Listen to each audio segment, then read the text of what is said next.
Assalamualaikum and a very good morning to all of you. So today we're going to continue with our lecture for chapter 2, right? For the subject of ITT793. Okay, so this is my plan for today. We're going to have our lecture first. All right, we're going to go brief on the methods in digital forensics. Okay, and then sedikit brief tentang what is FDA.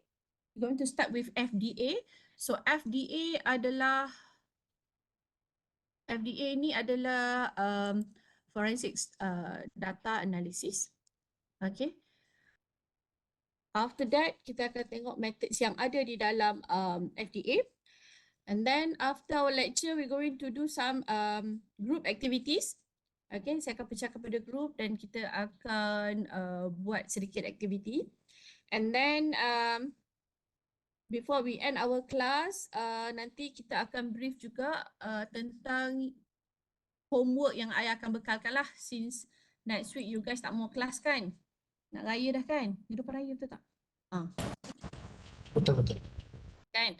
So I akan tinggalkan homework untuk you buat 7 hari bulan. 7 hari bulan ni dah raya kan? 14 kita akan jumpa kelas nanti 14 hari bulan lah untuk submission. Cukup tak masa untuk diberikan untuk assignment you? Cukup. Okay? Kita akan release hari ni, so minggu depan, dan you kena submit pada 14 April. Okay? So we're going to start with our first assignment, which is your journal critics. Okay? So tu nanti I akan brief nanti at the end of class lah. Sebelum kita habis nanti kita discuss. Okay. Right. So you guys semua okay hari ni? Okay, doktor. Okey. Yeah. Benar sahur ke tak ni? Sahur. Oh, right. Okay. So let's start. So this is topic 2, methods in forensics data analysis. Alright. So kalau you baca buku-buku analytic lah, analysis or analytic, sometimes they use statistical terminologies. Okay, so you akan jumpa a few terminologies yang biasa digunakan untuk statistik, dan dalam digital forensic itself to convince ataupun ada satu part di mana kita akan guna juga statistik punya pengiraan, okay, untuk proof your finding. Okay, so yang pertama adalah point of estimation, and then kita ada credible intervals, okay, hypothesis testing, and also the sampling. Okay. So what is point of estimation? Kan biasanya kita kalau statistik ni macam alamak statistik ke, and some of forensic tools pun kan dia dah memudahkan kita, you just masuk what are the parameters and then they will calculate for you. Okay, bear in mind, of course, tools membantu untuk you buat siasatan. Okay, however, bila you buat analisis, you yang kena tulis sendiri. You kena break your head, kan? Untuk write what are the, apa yang dimasukkan ataupun what is your finding. Okay, dengan bantuan tools tadi lah, tools tadi dah calculate, then you have to interpret all the result into a human manner lah, sebab nak baca kan, orang yang nak baca. Jadi kena juga tengok yang ini. Alright, point of estimation in statistics, it is a process of finding an approximate value of some parameters, okay, such as the mean average population from random samples of the population. Okay, so dari sudut point of estimation, kalau you rajin baca sekarang ini, point of estimation sangat-sangat berguna ataupun sangat-sangat digunakan untuk AI forensics. Okay, banyak digunakan untuk AI forensic. Dia nak estimate apa? Contohnya, dia nak estimate average age, okay, umur, ataupun dia nak classification kan satu-satu tempoh duration. Okay, so dia ada point of estimation. So the point of estimation need to be consistent. Okay, of course, if you have a larger sample size, then you have more accurate estimate lah. Okay, then you have to avoid to have a bias. Okay, point of estimation must be unbiased. Right, expectation of observed value many samples equals the corresponding population parameters. Most efficient or best unbiased of all consistent unbiased estimate, the one possessing in the smallest variance, measure of amount of dispersion away from the estimate. Kan, siapa yang berminat untuk tengok kita punya cara baru, penggunaan AI, sama ada kita guna AI untuk membantu siasatan ataupun you menyiasat kes yang mengenai dengan AI punya AI punya apps ke, software ke, whatsoever lah. Okay. Okay. Next, it is a credible interval.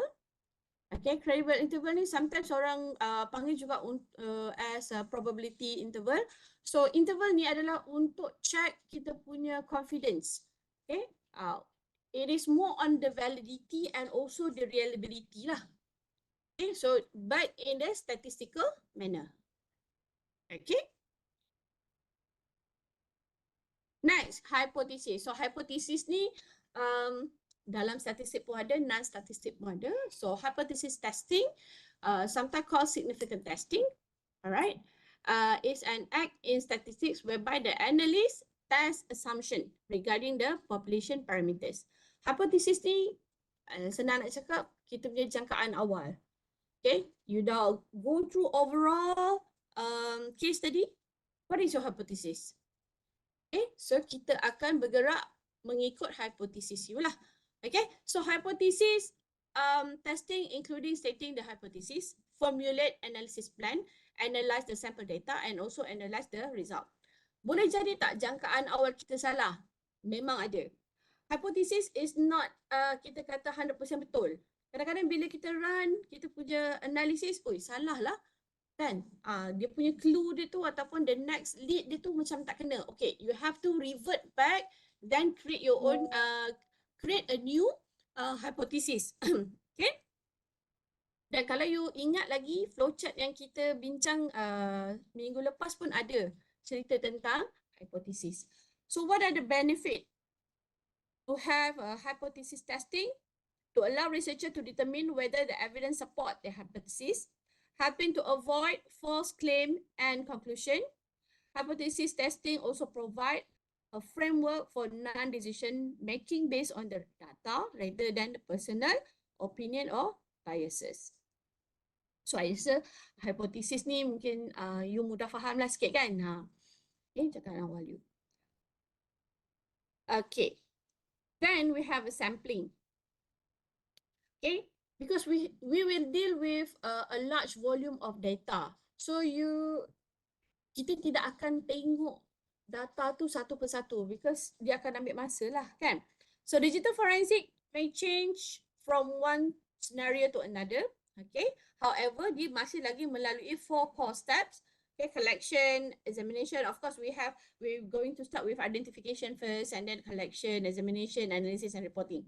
Okay, so for example, if you have this kind of cases about child pornography pictures yang you jumpa dalam PC suspect, okay, berapa lama you nak kena check satu dan sebagainya. So you just ambil sampling, okay, daripada mungkin kalau dia kata ada 100 gambar, maybe you ambil sampel, okay, dan sampel itu dia ada calculation dia kalau you nak go through, kita ada sample size. Okay, kalau kita ada data like 1000 data, what is our sample size? Yang cukup untuk you buat investigation. Okay, sebab kita takkan go through semua. So how long did the investigation take before this could be determined? Okay, does the exact amount of child pornographic material found on the suspect hard drive directly influence the length of their sentences? Okay, ini sebabnya kenapa kita ada sampling lah. Okay, right. Setakat ini ada soalan? Tak ikut.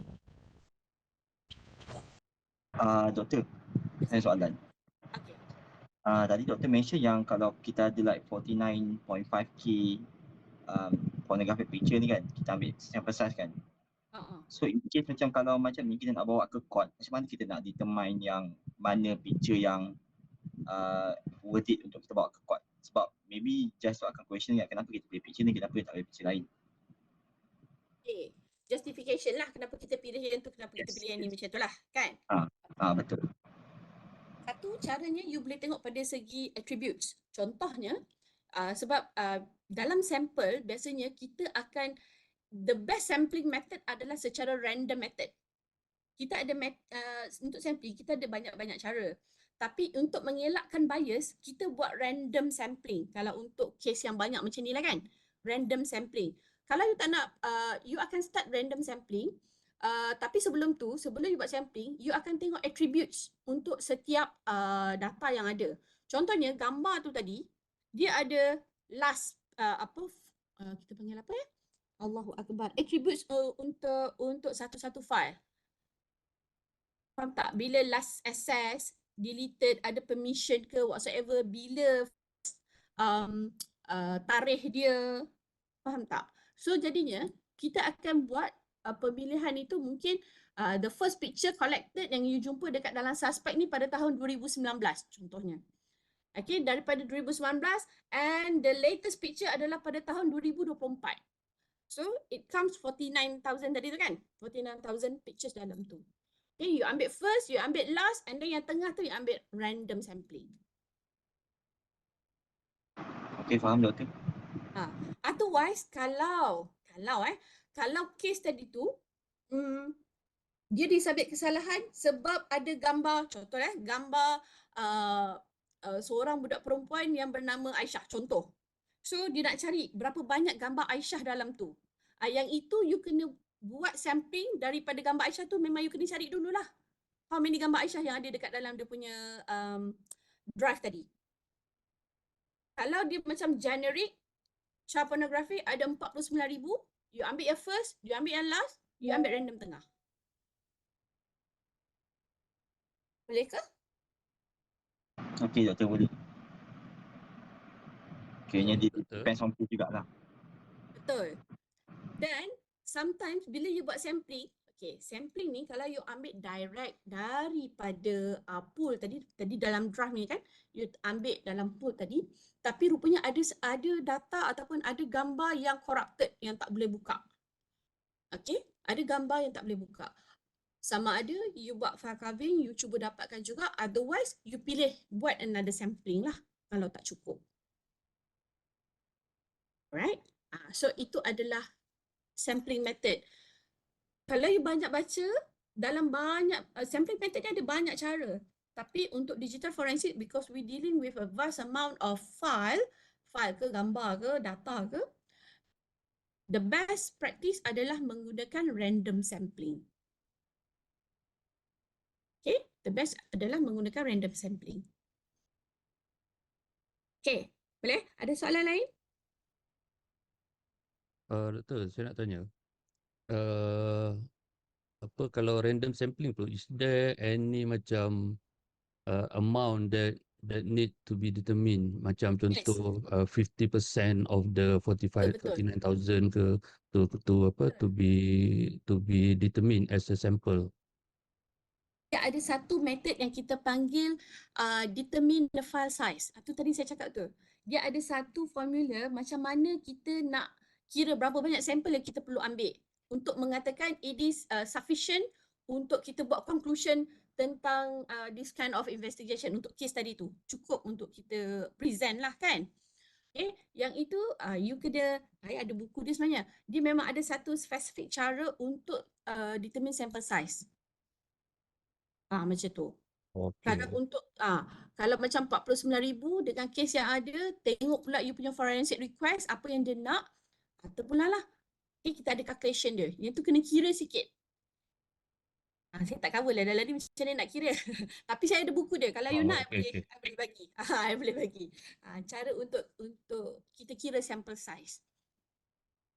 Okay? Okay. Okay, any question lain?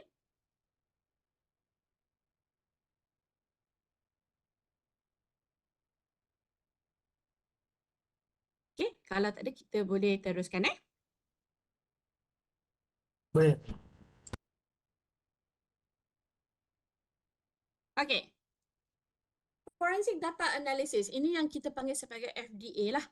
Okay, so it is referred to the study of digital forensics and investigation cybercrime. So kita akan fokus kepada digital device lah.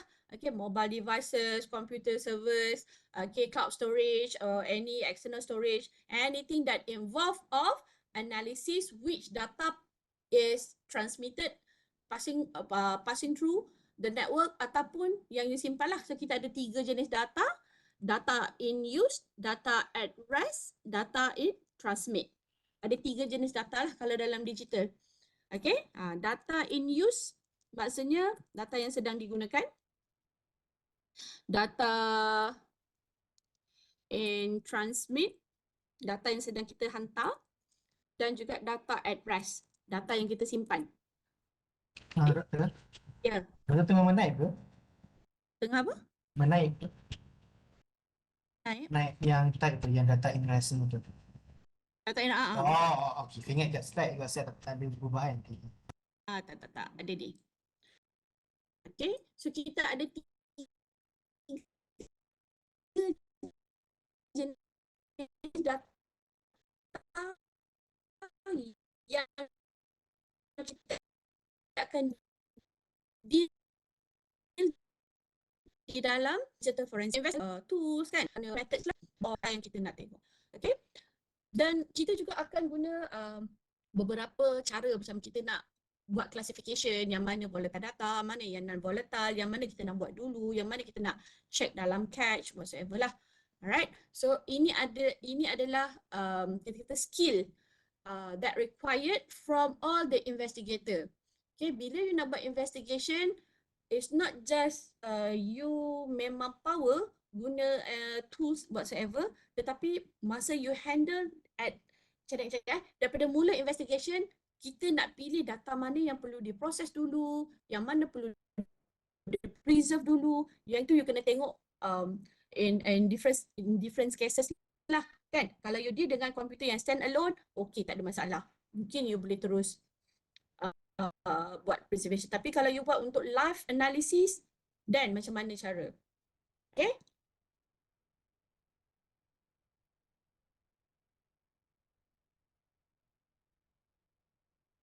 Okay, so data derived for examination from computer application, network communication, cell phone, among data exists in the form of unstructured data.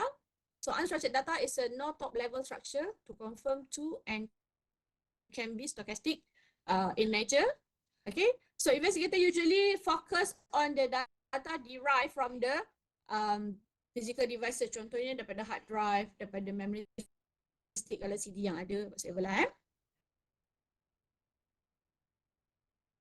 Alright, so they examine how data is stored in specific area of derived, how data is been accessed, this media have been structured data, format brought through the way the storage device lah. But it's not limited to lah. Sometimes dia depends pada what types of investigation yang you sedang buat. Okay, sebab kita dia dengan macam-macam device kan. So kita kena tengok lah data mana yang structured, yang mana unstructured, dan apa yang perlu you buat. Alright, first thing first, benda yang pertama, what are the essential data analysis step? Kita akan explore dulu. Okay, explore, investigator using exploratory data analysis technique. Okay, these are statistic technique that look at the characteristic of the large data set, often displayed by using visual techniques from which pattern of activity can be identified more easily. Okay, so exploratory kita akan tengok in the high level. Then high level of cases, and then baru kita go deep. Yes, saya. Slide doktor dekat page mana? Slide 9 ke slide lain? Sebab kami semua dekat slide 9. Takut saya dah ke depan. Kejap. Tak bergerak Tak bergerak dari tadi. Ada member tu asyik share. Ada Betul yang asyik tak nampak sharing. langsung. Ada yang tak nampak langsung?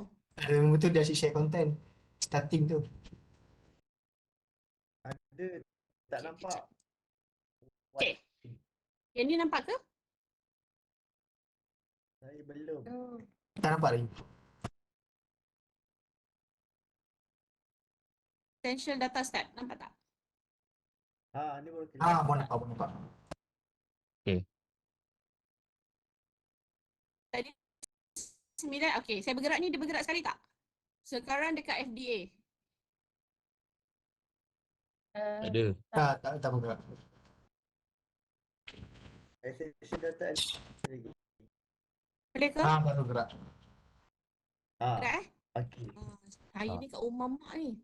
Tu yang network tak berapa nak cantik kot. Saya ada share Dr. Google Drive tu. Yang link Okay, nanti saya... kan. Okay. So, basically apa yang saya cerita tadi pasal FDA, inilah dia yang tadi. Alright, essential data, kita guna exploratory data. Yang ni okay. Yang saya kata kena tengok daripada high level of point of view lah for each cases tadi. Alright, baru kita pergi deep. The key stage of the process is in recovery the data from the device concerned. Okay, and then retrieve corrupted or deleted data also can be possible.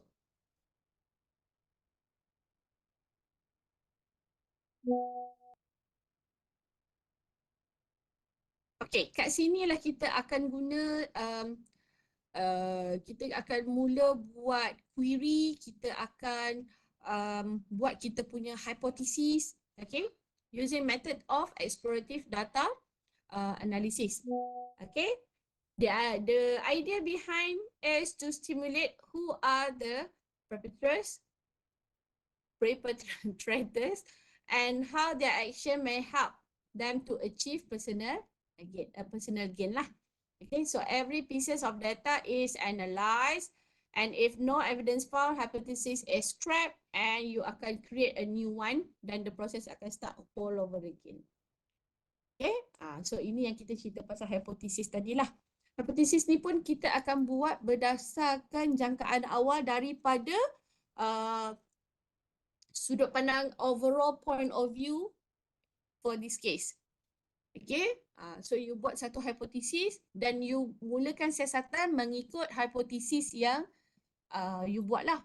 Okay, daripada queries, you process apa potential evidence yang perlu kita ambil, kan, you nak seize, you nak preserve, okay, data apa yang you perlu cari dan sebagainya. Okay, so bila ada yang tu, you akan bergerak mengikut hypothesis. However, kalau you dah jalan, you dah start buat analisis tapi dia habis kat situ. Maksudnya tak ada lead dah, tak ke mana-mana. Jadi hypothesis tadi might be wrong, then you need to scrap and new one would be created and the process would start over again.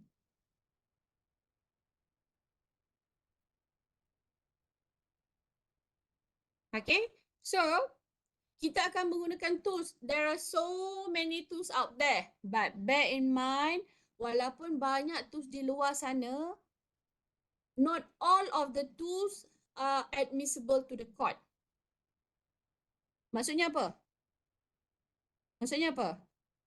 Maksudnya tak semua dah di vet oleh court, dia tak dipercayai Betul. macam tak di tested lah gitu. Betul. So ada banyak benda yang kalau kita masuk dalam judicial punya sistem, ada banyak cara macam mana diorang tentukan sama ada device tadi, device pula, tools tadi is admissible ataupun tidak. Kan? So bila ada apa kita kata restriction macam tu, sometimes dia mengganggu juga, kan? Kita punya siasatan. Contohnya kan, kalau macam you buat mobile forensics, okay, mobile forensics menggunakan iPhone yang baru keluar ni, iPhone berapa ni, 15, 16. Dia baru launch and then suspect menggunakan mobile device tadi yang baru tadi untuk commit crime. And then bila tertangkap, you seize dia punya phone, you ambil, you nak buat siasatan. Sometimes tools yang admissible, contohnya lah you pakai SRI ataupun you pakai Celebrite. Okay, mungkin dia tak ada support ataupun dia tak compatible untuk handphone yang the latest version, ataupun mungkin yang dah lama-lama sangat dah tak jumpa dah handphone yang lama. So dia akan mengganggu lah kan proses siasatan. So kalau macam tu macam mana? Macam mana kita nak buat tu? And then kebetulan ada pula yang free tools yang boleh dikata compatible dengan iPhone 15 tadi. Kalau you as investigator, apa yang you buat? Apa action yang you ambil? So maknanya tool kita tak updated, tapi ada tool yang tak di vet yang updated gitu. Betul. So apa you buat? Macam mana you buat? Bolehkah kita guna yang unvetted punya? Still tak boleh, tapi setakat data report sampingan boleh kot, supporting report, supporting dokumen untuk yang supporting boleh lah kot, tapi dia tak akan jadi primary evidence lah, primary report. Yang lain? Apa pendapat yang lain?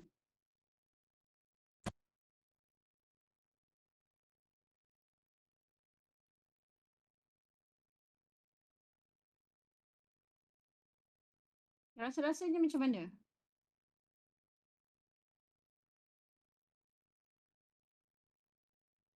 So kalau kata kita kena guna juga tools yang vetted untuk kita charge kan, untuk admissible to the court.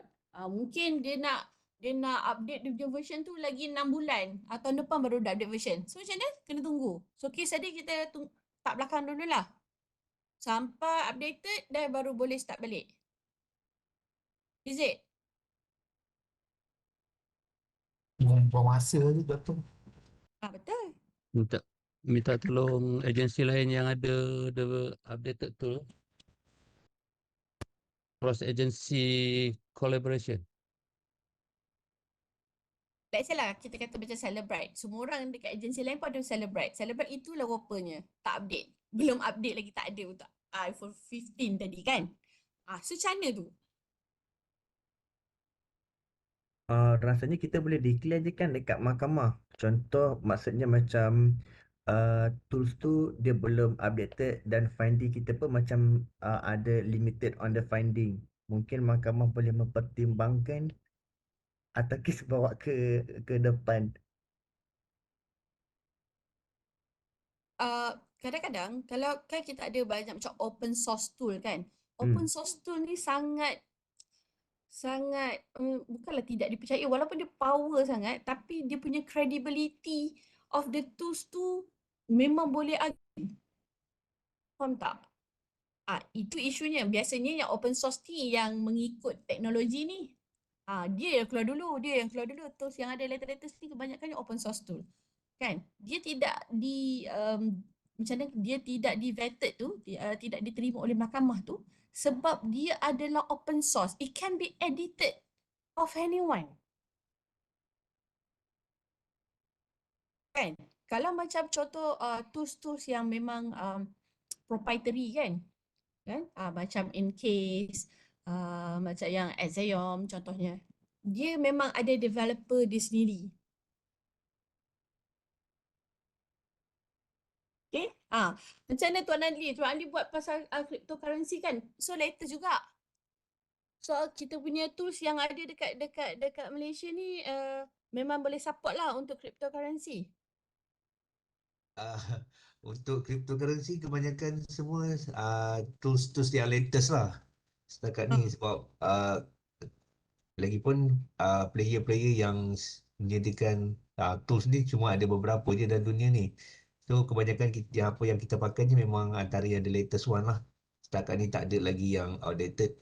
Cumanya kebanyakan tools-tools ni dia ada diorang punya weakness tersendiri, contoh tak support untuk tracing, untuk dipanggil apa, coin-coin yang privacy coin macam Monero, Dash dan sebagainya. Itu semua tools pun tak support. Pakailah apa pun. Sampai uh, even yang the latest one pun memang tak support lah untuk coin-coin yang jenis macam tu.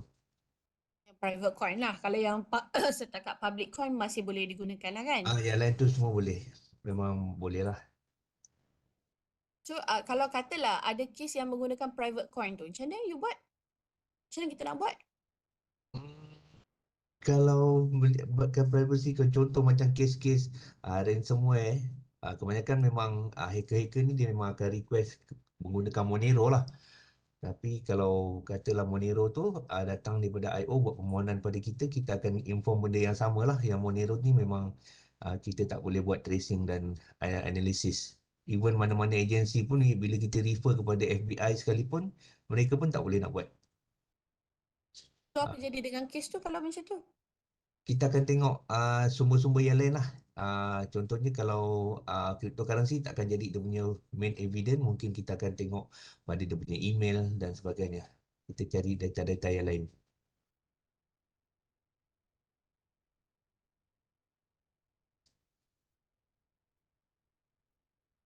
Saya pernah bertanya pada salah satu agensi, if we have this case macam mana, contoh macam case iPhone 15 tadilah.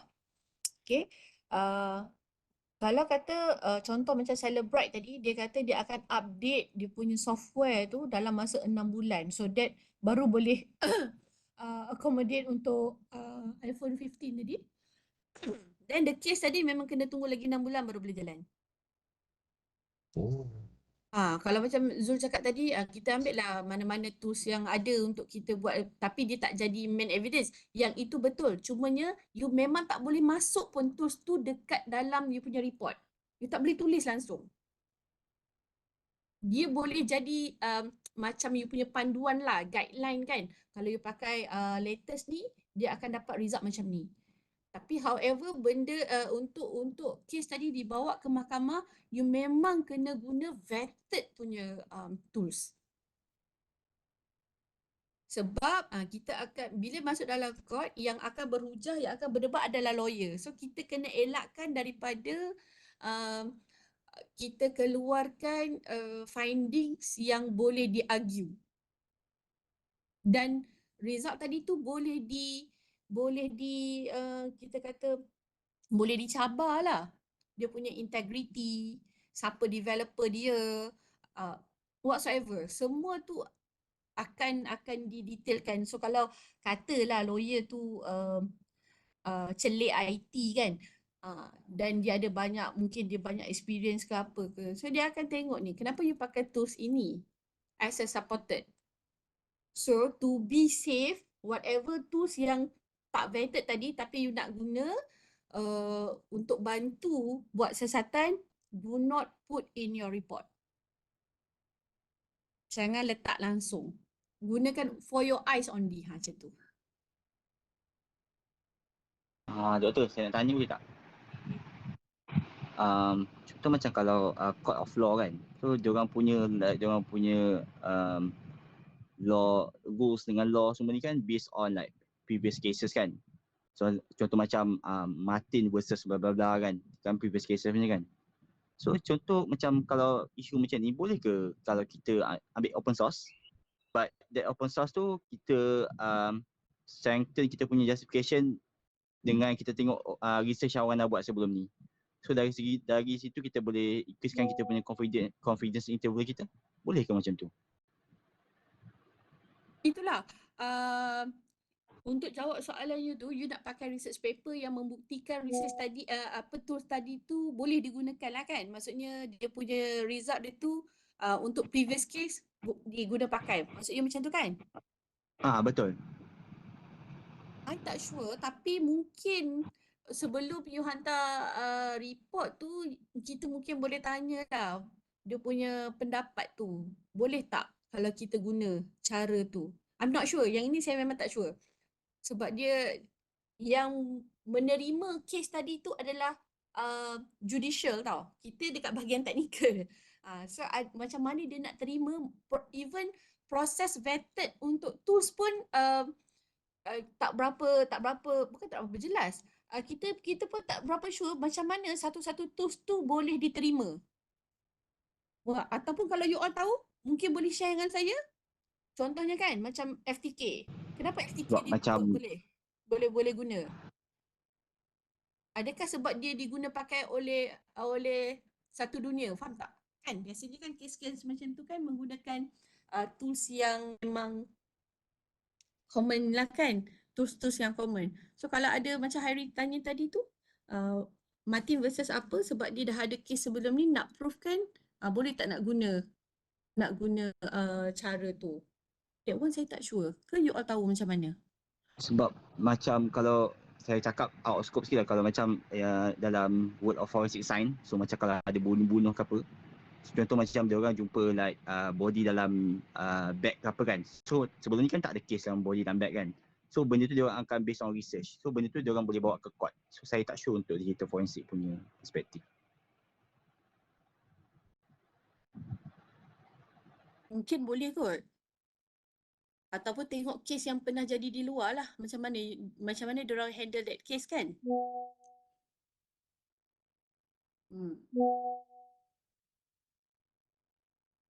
Tak apa. Nanti saya pun kita cari sama-sama. Kalau siapa jumpa kita update. Boleh? Saya rasa doktor dia kena banyak apa tu? Lepas lulus dengan standards lah macam ISO, macam SWGP, dia ada standard NIST. dia. Kalau banyak lepas semua benda tu dengan common criteria tadi, lepas hampir banyak semua tu orang akan kata tu vetted lah. Saya perasan lah. Saya tanya GPT. Okay. So kita itulah sebab macam digital forensik ni dia unik tau. Bukan digital forensik je lah, kita talk about forensic science kan. Dia unik dari segi macam mana kita nak meet technical findings, technical punya cara dengan law punya, legal punya cara. Dia very tricky actually. Kan? Sebab satu dari segi kita punya cara kerja lah kan. Mungkin kalau dari segi legal dia mungkin tengok perspektif dia mungkin dari tengok pada angle yang lain. So bila masuk dalam court tu bila dia argue tu sometimes goyang juga rasanya kan kalau kita tak betul-betul kan, dan orang yang boleh bagi testify dalam court pun bukan orang sebarangan. Maksudnya dia punya background tu has been checked, dia qualified, dia apa whatsoever lah. It's not that easy lah untuk jadi orang yang boleh bagi keterangan dekat dalam mahkamah tu dari segi teknikal. Saya rasa kan doktor, dia kalau even professional expert witness pun dekat mahkamah kan, unless dia tu developer tools tu, dia still tak boleh pakai unvetted punya tools lah. Sebab saya nampak kat sini dia ke arah benda tu kena proven lah. Kalau nak proven, you must follow the standards ataupun common criteria yang disetkan oleh satu dunia lah. If the tools do follow that criteria ataupun follow standards tu, bukan satu dua je, kalau berbanyak kan. Contoh dia follow IST standard, dia follow SWGE, dia follow common criteria, follow macam-macam lah. Kalau dia lepas semua-semua tu, baru dia akan di dalam kategori yang dah lulus untuk masuk mahkamah. Sebab banyak lagi dia tak ada bagi tu kan.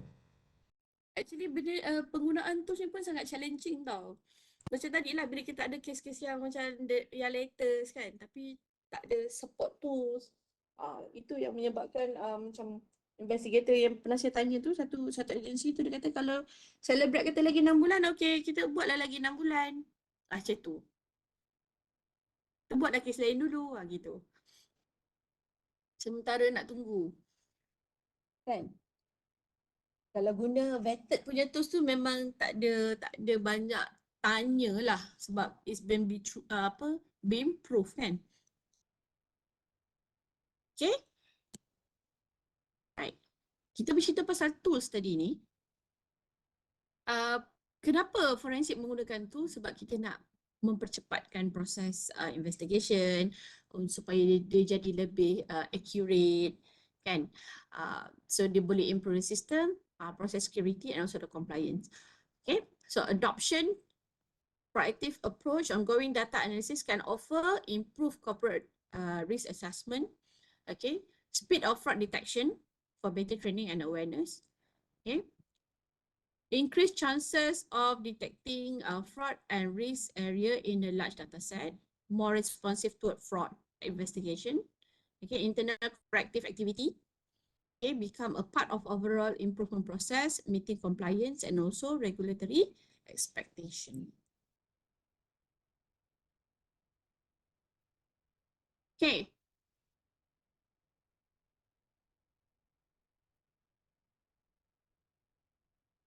And this one, okay. So analysis of data evidence, okay, this is the scope of analysis, focus on the examination, general nature of the matter, time frame of chain of event, local or deleted data, data leakage, dan kita boleh cari juga dari segi keyword lah. However, scope of analysis ini bergantung kepada forensic request yang you dapat. Okay, you akan starting point you akan mulakan kerja menggunakan forensic request. Forensic request tahu kan? Ada siapa Tahu yang tak? permintaan IO kan? Permintaan daripada IO, betul. Okay, so kita akan buat apa yang disuruh je lah. Katakanlah IO suruh cari tadi kan child pornography, berapa banyak gambar untuk buktikan suspek ni memang betul lah dia ada buat child pornography. But then bila you buat siasatan, you dah cari tu, you terjumpa benda lain. Contoh you terjumpa benda lain pula. So macam mana?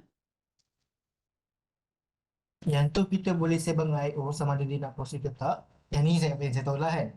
Sembang IO balik, we found this thing, if you want to proceed then you kena buat satu report baru atau kena buat request baru untuk siasat benda tu pula lah. Dia tak boleh buat tu satu request sama. Dia kena open another pertuduhan lah. Yes. Dia kena buka satu lagi report pertuduhan under apa ni suspek yang sama kan, kita jumpa benda lain pula. Then dia akan jadi satu yang lain lah. Tadi child pornography tadi pasal gambar, berapa keping gambar apa semua yang dijumpai dalam drive, starting daripada berapa yang tadi kita buat sampling kan. Okay, tiba-tiba you jumpa, oh dia ada buat jual beli pula dekat dark web contohnya kan. So ada case lain pula. Yang itu you kena get back balik pada the requester IO tadi, maklumkan, dan kalau dia nak teruskan, maksudnya dia nak charge another charge for selling data ataupun berurus niaga di dark web, tu dia kena buka satu lagi kertas pertuduhan lah. Okay, tak boleh buat jalan sekali, tak boleh.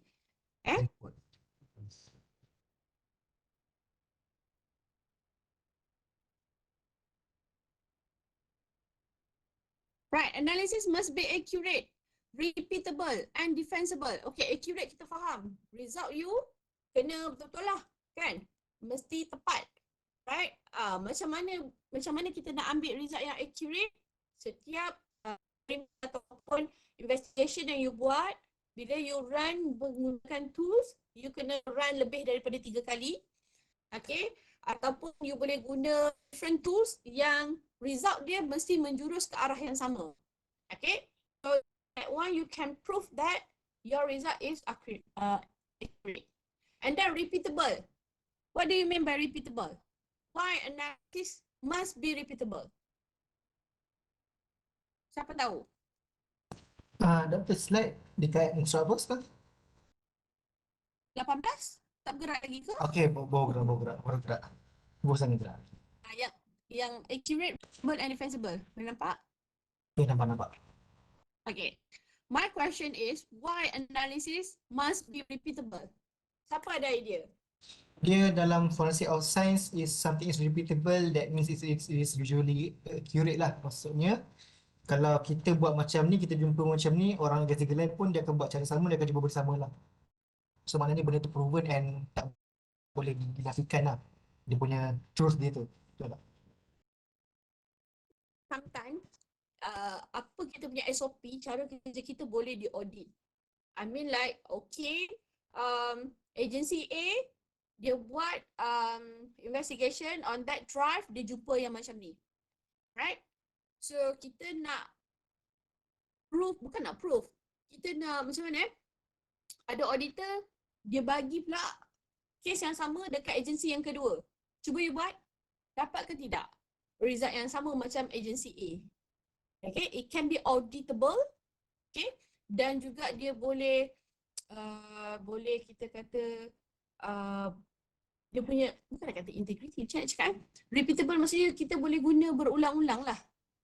Okay, you punya analysis result tadi tu boleh diproofkan secara berulang-ulang. Maksudnya kalau you tak percaya, you run balik. Kalau you rasa benda ni ada argument ke whatsoever ke, dia boleh diulang semula lah. Okay. And then defensible. Kat mana kita nak defense you punya findings ni?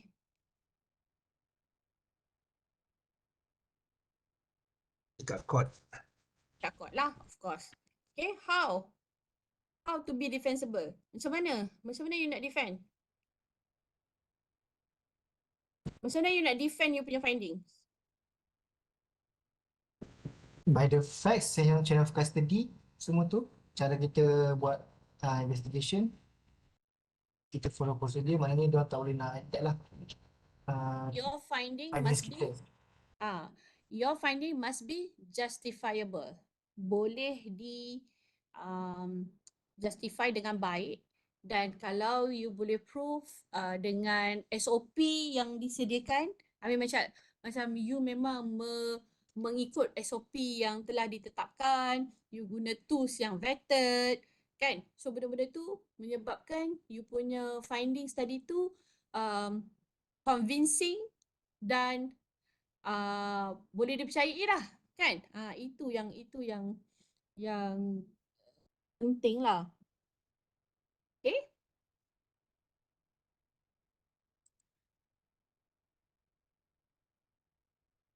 Right, types of analysis. Saya punya slide bergerak ke? Gerak.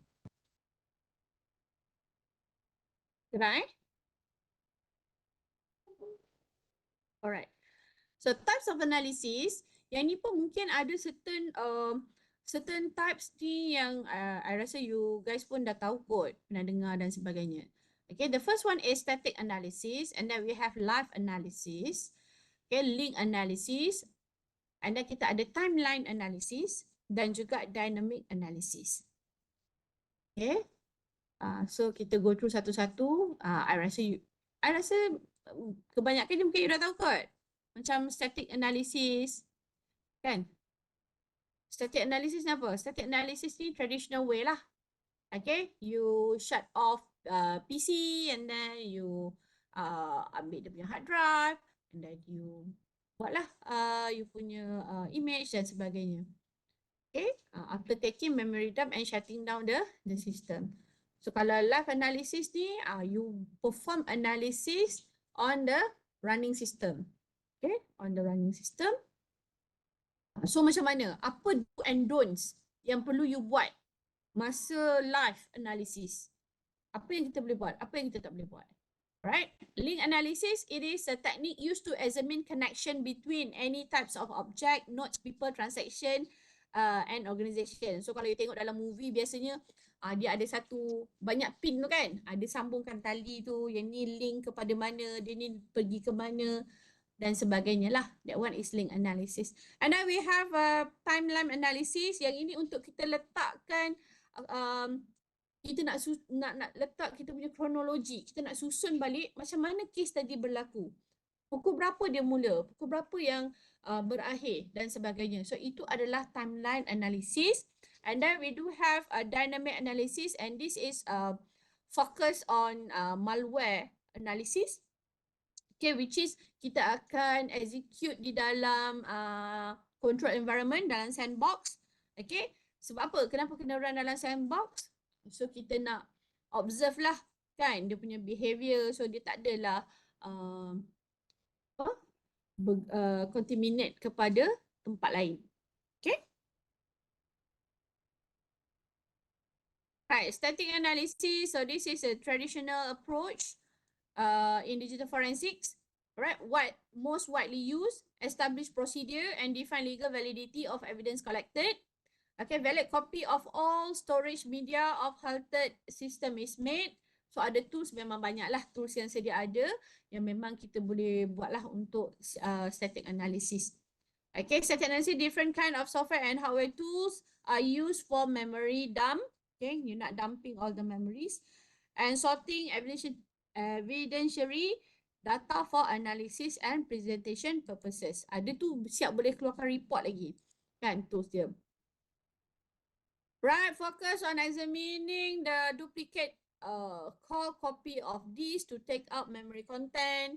Okay, like file which are deleted, history of web browsing, file fragment, connection, open file, and so on lah. Right, so yang ini saya rasa yang ni you all terror dah kot ni. Right, so static analysis dia ada limitation. Okay, it cannot provide a complete picture of event, right? Then you kena tengok balik lah, alright? Adakah sesuai untuk kita jalankan static analysis for that investigation? In order to perform static analysis, target system need to be shut down, and this can be achieved by proper shutdown sequence or simply by pulling the power plug. Second approach, prevent possible execution of script set up to remove evidence. In this case of the shutdown, it might also result in consistent disk state and read and data in the right cache unsynchronized. Okay, so bila you nak buat static analysis, first thing first, please consider on the volatile memory. Okay, jangan terus-terus shutdown dulu. You kena preserve dulu untuk volatile memory, because if you're not preserve, memang tak dapat dah lah. Okay, ada dynamic data like process list, open network connection, kan? Ports number cannot be examined with static analysis. Okay, so dia bila you tak buat betul-betul, dia akan bagi you incomplete evidence lah. Okay, live analysis yang ini kenapa you kena buat on running system? Kan, contohnya macam servers ataupun macam firewall. Okay, so live analysis actually resolve some of the issue dalam static analysis lah, kan. Tetapi dalam live analysis ni ada banyaklah dia punya do and don'ts yang you perlu tengok. Okay.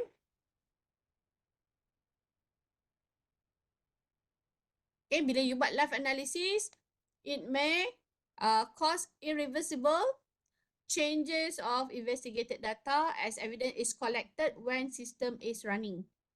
Okay, then you kena buang lah dia punya outliers tu.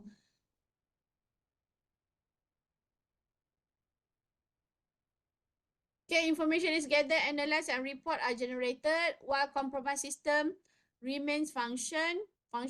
The tools used for live digital forensic analysis can provide very clear pictures of the knowledge, such as memory dump, running process, open connection, and also unencrypted version of encrypted file. Okay. So live analysis provide consistency and integrity of the forensic data.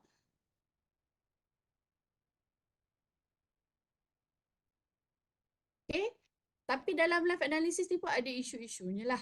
Okay, ada beberapa isu. Might not have appropriate level of access to the system. So in case of compromised system, its integrity is questionable. Attackers might have modified the system in the way that prevent detection of the attacks and modification.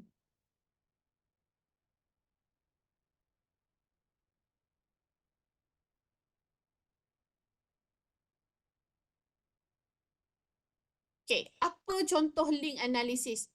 Link analysis pula. Live analysis yang maybe you pernah buat mungkin? Saya pernah buat ransomware lah untuk live analysis. Okay, you buat live analysis on apa? Ransomware, dia punya tengok dia TTP semula. Oh, macam mana you buat? Dia ada bagi satu image tu, forensic image, and then dia ada bagi live image juga. saya run tu dekat dalam isolated environment, tengok macam mana dia buat lah kerja dia. Tengok saya baca log-log dia apa yang berubah, apa benda yang dia telah buat kat history semua lah. And then dah tengok-tengok tu dekat yang ISO image tu, yang static analysis tu, saya compare ada ke log yang dia buat macam ni. Saya nak determine lah apa benda dia nak buat dalam sistem tu, macam mana dia buat dia punya persistency, macam mana dia masuk, macam mana dia termasuk, macam apa impact dia kat dalam sistem bila dia try encrypt data, macam mana dia encrypt data pakai PowerShell ke, itulah. And then satu lagi left RAM lah kot. Saya ambil RAM, cabut, extract dump RAM data tu, masuk ke autopsy. Apa yang you jumpa? Yang RAM tu tengoklah, hari tu masa yang assignment saya lepas tu, RAM tu kalau kita ada image file system juga and termasuk dengan RAM tu, pakai autopsy dia boleh compare, dia boleh buat correlation actually, untuk malware punya executable, apa benda yang dia run dekat file system, apa benda yang connect, itulah saya boleh nampak lah. Masa tu sebab apa? So sebab kita nak cari ini lah, saya punya projek cari malware lah sebenarnya, cari macam mana dia masuk, entry point dia. Cari entry point dia. Alah, dia masuk macam mana? Saya macam mana? Tak ingat lah. Sekejap. Baik, sekejap. Tak ingat, saya tak ingat yang tu. Tapi yang kisah semua tu, saya ingat dia dalam local network, dia try brute force. Dia try brute force, lepas tu dia buat escalation, privilege escalation. And then barulah dia akan cari apa benda yang dia nak try ransom, baru dia akan try run PowerShell script yang encrypted lah kat situ. Itu untuk yang kisah semua lah, dia brute force je. Dalam seminggu juga dia brute force. Lepas tu one itu dia dapat masuk, dia usah-usah sistem, lepas tu barulah dia masukkan ransomware tu. Dia buat skrip tu, dia letak skrip tu kat situ. Okay. Right. So, live analysis ni biasanya yang memang kita tak boleh nak shutting down the system lah, kan? Contohnya macam firewall, contohnya macam servers, kan? Right. Okay, next adalah link analysis.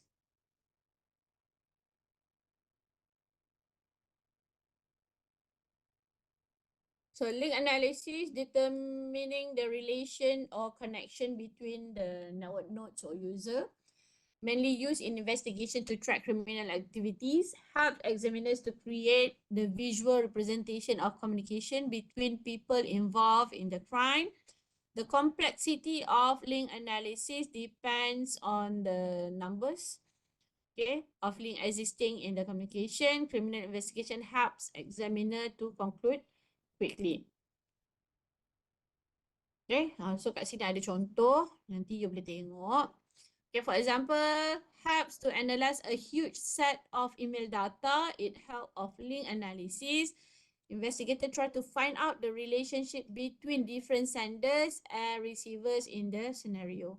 So ni nanti you boleh tengoklah Dan biasanya link analysis, bila you dah tengok connection antara users ataupun suspek tadi, dia berkomunikasi dengan siapa, berada di mana, pukul berapa, apa semua tu dia akan put together in the timeline analysis. So link analysis usually work closely with the time analysis. So time analysis mainly used for various purposes in investigation. So usually kita nak letak time frame lah, nak susun dia punya kronologi, pukul berapa case tadi bermula, pukul berapa dia mati, pukul berapa, semualah kronologi of the case lah, kan? Right, so mainly involve collecting information within a particular time frame. It's a great technique to determine the activity occurred on the system at certain time. Sebab kita bukan monitor sistem tu 24 hours, kita duk tengok log dia, whatever, apa yang jadi, kan? So kita tak ada di situ. Jadi timeline analysis ni tadi dia boleh bantu untuk kita dapatkan anggaran masa bila berlakunya case tadi. Contohnya tadi kalau kata ada ransomware ataupun ada cyber attacks, kan? Memang ada IDS, memang ada IPS, mungkin boleh detect, tetapi Let's say lah kalau dia masuk dalam sistem you as a backdoor dan you tak perasan benda tu. Kan? So you boleh tengok balik lah bila sebenarnya backdoor tu implant dalam you punya sistem. Nah, ataupun bila berlakunya logic bomb. Logic bomb tahu? Have you heard about logic bomb? Logic bomb ni bukan yang dia zipkan satu file tu, lepas tu bila kita unzip dia terus select ke? Yeah. Itu kan? Logic bomb ni cara dia adalah dia akan infected masuk ke infected ataupun compromised system dan dia akan dormant. Okay, dia akan masuk dalam sistem, dia duduk, dia diam dalam tu. Okay, so sampai waktunya, sampai dia punya masanya dia akan buat destruction lah. Okay, dia adalah logik dia. Kalau you pernah tengok macam ada satu series tu dalam CSI Cyber. Saya tak ingat episod berapa. Which is waktu tu adalah dia letak bom dalam sinema. Saya tak tahu you all pernah tengok ke tak. Dia nak letupkan sinema tu. So dekat bom tadi tu dia ada counter. Okay, dia ada counter. Dia bukan macam timer tau, tak. Dia pakai counter. Counter tu dia akan connect dengan Bluetooth. Okay, so bila dia letak dekat tengah orang ramai, contohnya macam dalam panggung wayang macam tu kan. So ada berapa banyak phone Bluetooth yang dia boleh scan dan connected. Let's say lah, dia memerlukan 100 device connected dengan bom tadi. So dia akan kira lah counter 1, 2, 3. Sampai 100, bom tadi akan meletup. Okay, itu contoh. Ada je cara logic bom cara lain.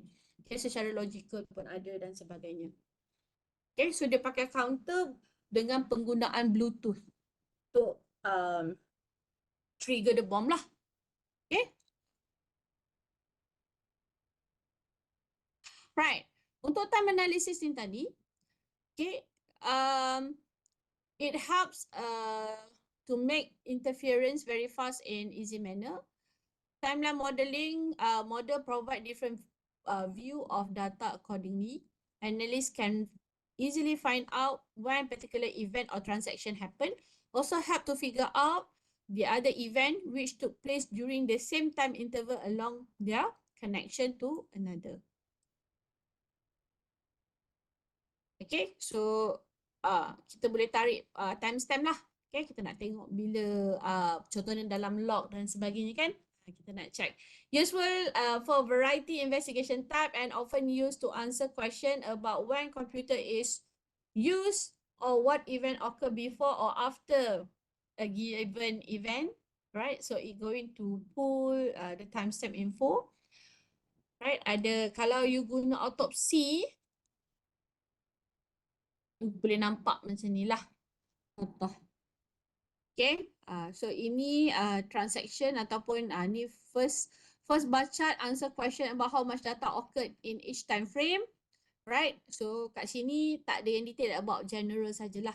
Okay, tapi bila you klik satu file, contohnya ini tahun 2012 kan, kalau macam tadi ni you pergi tahun 2012, you klik dekat graph kat sini. Then you boleh check detail lah. Okay, pada 2012, bulan Mac, certain berapa hari bulan, apa yang dia access dan sebagainya. Okay, file apa yang dia buka dan you boleh nampak lah. So ini menggunakan autopsy. Okay.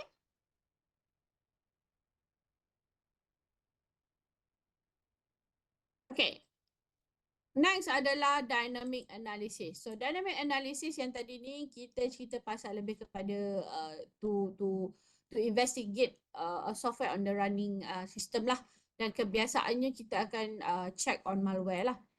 Right, so dia ada dynamic code scanning, dynamic analysis, improve the diagnosis and correction of bugs, memory issues, crashes of application during its execution. Focus on allowing a potential malware to execute within a controlled environment, okay, to observe the behavior that program exhibit. Okay, so kita boleh monitor monitor network traffic, examine processes, compare them to normal baseline behavior. Okay, so kalau ada malicious, macam mana cara dia pula. Okay, so control environment, kita biasanya akan guna sandbox. It is an isolated tested environment that enable user to run program or open file without affecting others, application or platform. Right? Dan kalau macam software developer juga, dia akan test dulu programming code dia. Okay? Dalam sandbox pun boleh juga. Cybersecurity professional use sandbox to test potential malicious software. Okay? So dia guna dia guna sandbox untuk exploit malware, to run the malware or run the malware in isolated environment where they can document the behavior and helpfully identify the malware. Okay, so ada banyak sebenarnya sandbox dekat luar sana yang biasa orang pakai lah kan, banyak. So mana-mana dia punya tujuannya adalah untuk kita ada satu safe environment bila you nak study atau nak investigate on malware. Anyone pernah guna sandbox? Pernah guna sandbox tak? You all dah ambil subjek malware belum? Sam ni mau ambil. Sam ni baru ambil lah. Ha. So most probably you akan guna sandbox lah kan, untuk you buat investigation. Yang hari tu saya buat tu isolated tu macam beginner punya level lah, noob punya level lah, yang tak set up betul-betul. Kali ni insyaAllah ajar betul lah. Yang Shift Workstation doktor itu kira sandbox tu kira betul lah. Mana? Shift Workstation. CISIFT. Oh, CIFT. Itu kira workstation ke kira sandbox juga kan? Pro punya workstation. Sense punya workstation.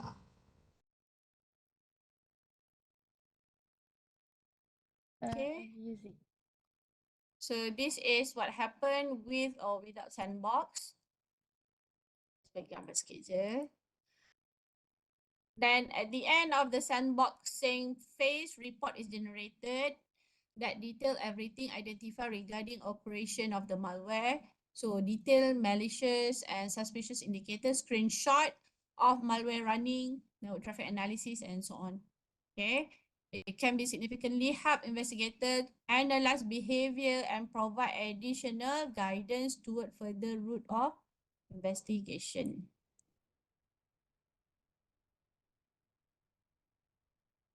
Right. So habis kita untuk chapter yang kedua. So far, any questions?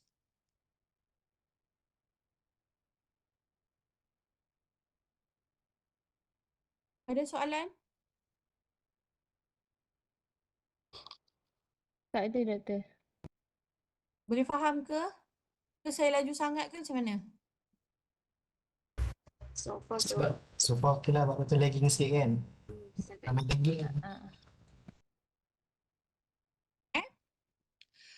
Right. So kalau tak ada soalan untuk chapter yang kedua, kita akan sekejap lagi kita akan break sekejap. Lepas tu kita akan buat sedikit kita ada berapa orang? Kita buat dalam grup sekejap lagi ni. Kita ada lebih kurang 18 orang. Okay.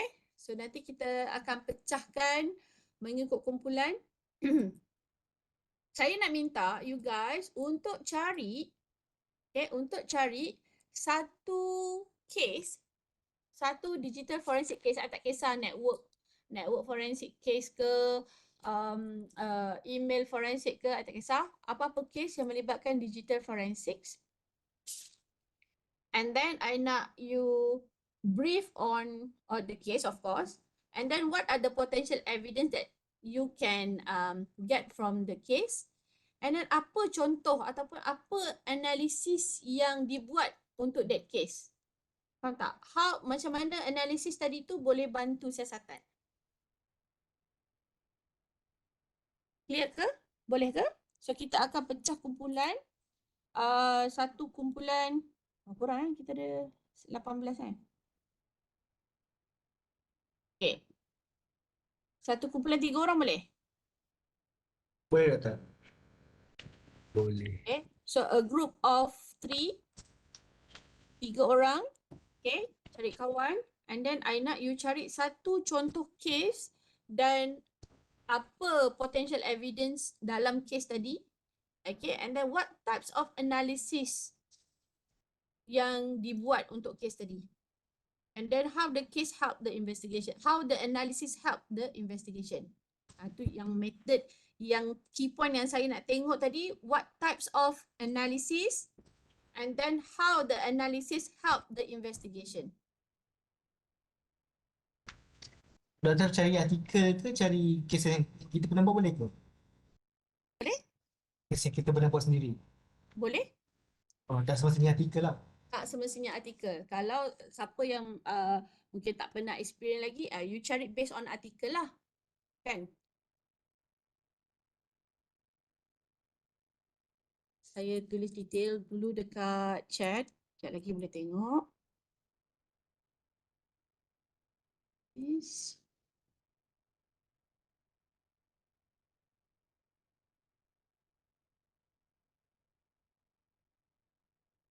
Activities.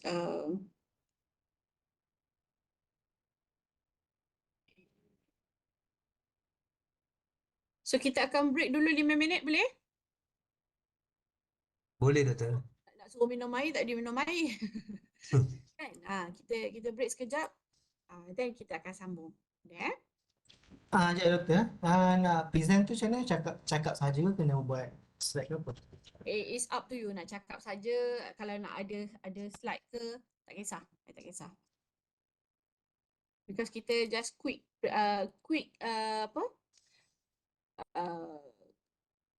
presentation lah kan. So kita nak gain the idea of analysis. Apa yang you perlu buat lah. Apa yang analisis yang pernah dibuat sebelum ni on digital forensic cases.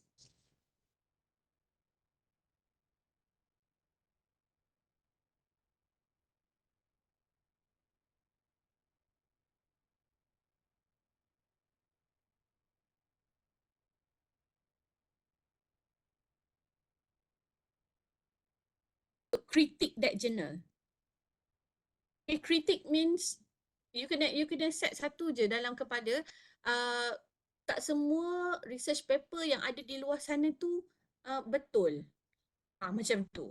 So kalau you rasa dia punya ni macam incomplete, ada yang tak cukup info ke, whatsoever lah. Atau you rasa sebenarnya ada lagi cara lain selain daripada cara A yang dia present dalam research B. Whatsoever, you need to critique that journal. Jangan terima sahaja whatever yang ada dalam research paper tu. Okay, because this assignment need you to criticize the research paper. Boleh? Sebab macam SEM sebelum ini kebanyakannya hilang markah dekat part kritik tu. Dekat bahagian itu ada markah. Tapi kalau you tak buat, kat situ dah habislah markah awak. Okay, so saya bagi masa lebih kurang dalam 2 minggu, minggu depan dan minggu satu lagi baru submit untuk you punya first assignment on journal critics. Okay, so far ada soalan on journal critics? Doktor, journal critic tu kita nak cari paper on investigation method ke nak cari yang spesifik atau Analysis method. analysis method? Okay. Analysis method in digital forensic. Dia boleh jadi by case. I mean contohnya child pornography punya case. Then apa analisis yang dia buat? Method apa dia pakai? Macam mana, apa outcome daripada analisis tu, apa yang dia dapat? Dia boleh jadi macam tu juga. Okay, you buat untuk computer forensik ke kan? AI forensics, and then ada analisis yang digunakan. What is the outcome? Macam tu. Ataupun you boleh guna contoh sampling methods in digital forensic, itu dah lebih kepada method, it's okay. Tapi biasanya dia akan comes dengan what are the example kan, contoh apa yang diguna untuk dia come out dengan new formula ke apa ke. That one is more on the methods lah.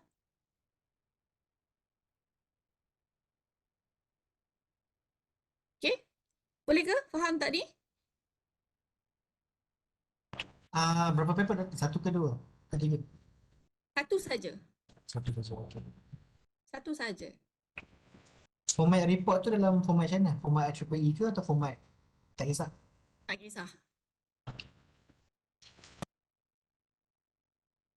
Okay, boleh satu sahaja paper tapi details lah, kritik. Okay, jangan lupa untuk kritik.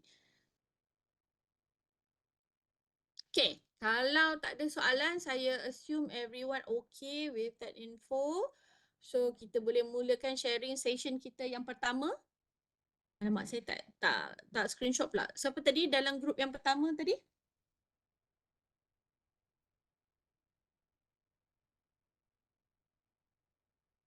Siapa tadi dalam grup pertama? Saya tak ni lah. Tak screenshot tadi. Tak apalah, siapa nak present dulu? Kamu? Orang present dulu? Boleh kata. Okay, boleh.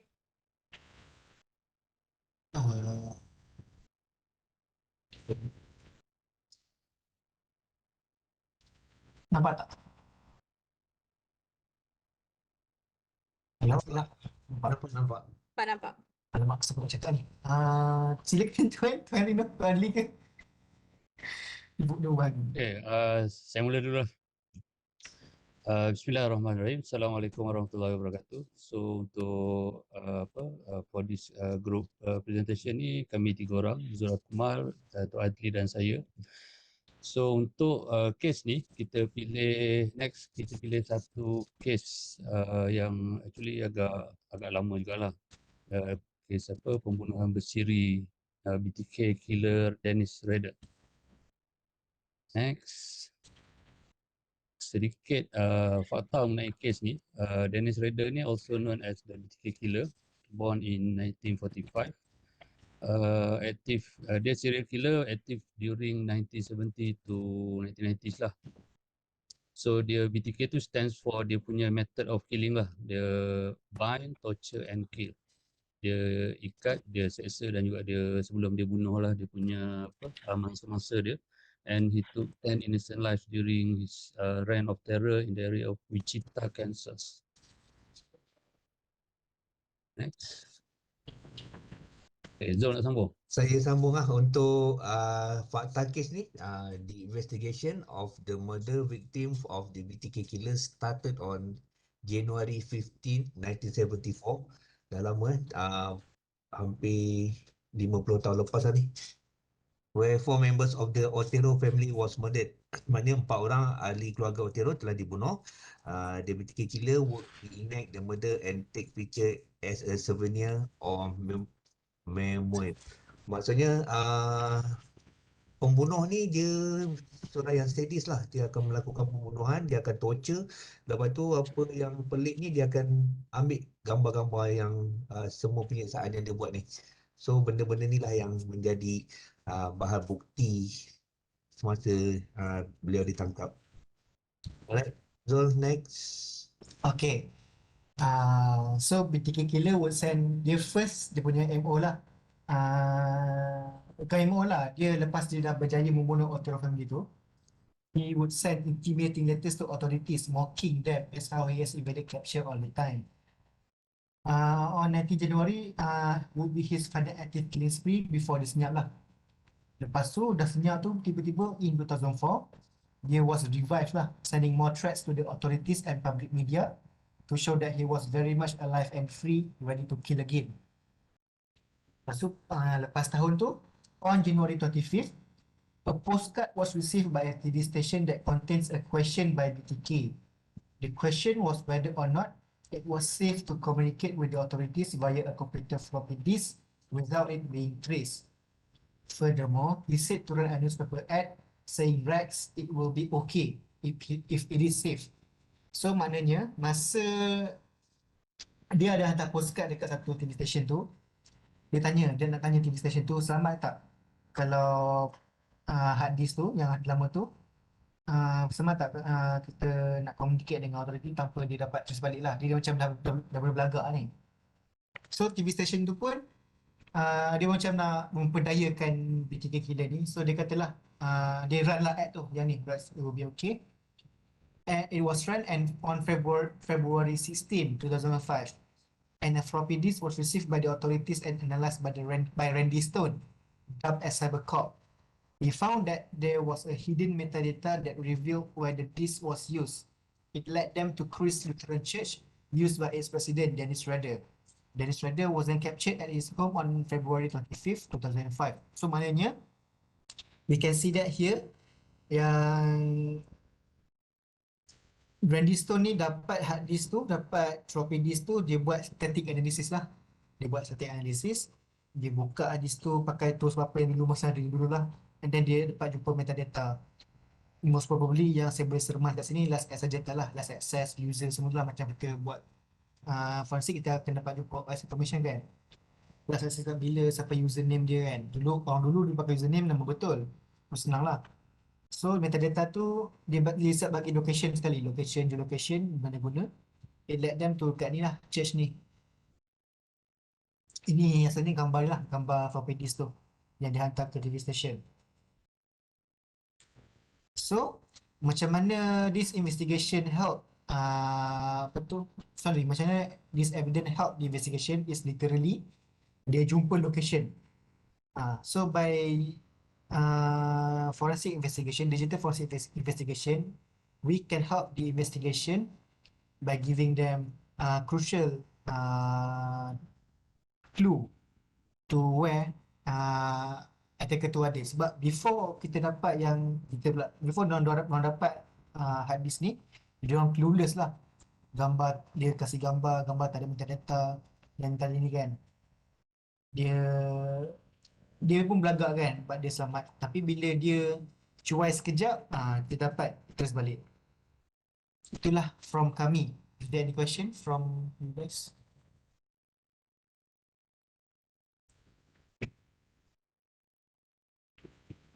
Hello? Dengar. Yang lain okey ke? Ada soalan? So dia punya cara dia adalah dalam penggunaan static analysis. Static analysis. Yep, static. Right? Okay, kalau tak ada soalan, thank you very much. Okay, let's go to another groups.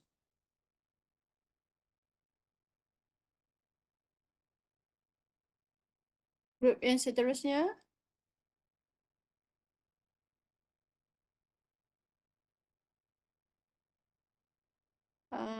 Saya sebut nama Group Atirah boleh?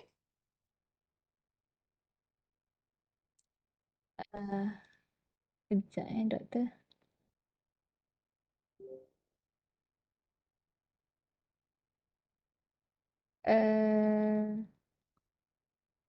Boleh ke yang lain? Atirah group dengan siapa? Grup dengan Faiz dengan Aliza.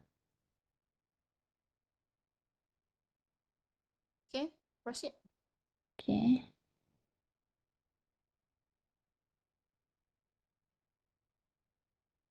Sekejap. Okay, sekejap.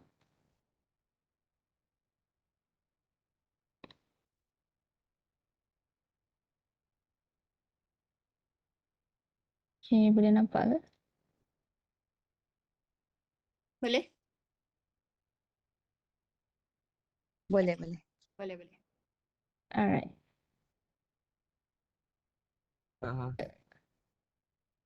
Okay. Hello, boleh dengar saya tak? Boleh? Okay, Boleh okay. Faiz? Okay, so our group choose Fulton firearm dealer arrested on suspicious activity on fraud and stealing. So basically next. So the overview of the case is where Michael Stormulet arrested for 37 charges related to fraud and theft. Basically, the investigation began when the customer complained they not receiving their purchases on their website. So basically, they make a fake website and steal the customer information. So during the investigation, the officer uncover many complex fraudulent activities, including firearm. So basically, they being charged initially with stealing on September 20 and were arrested. Next.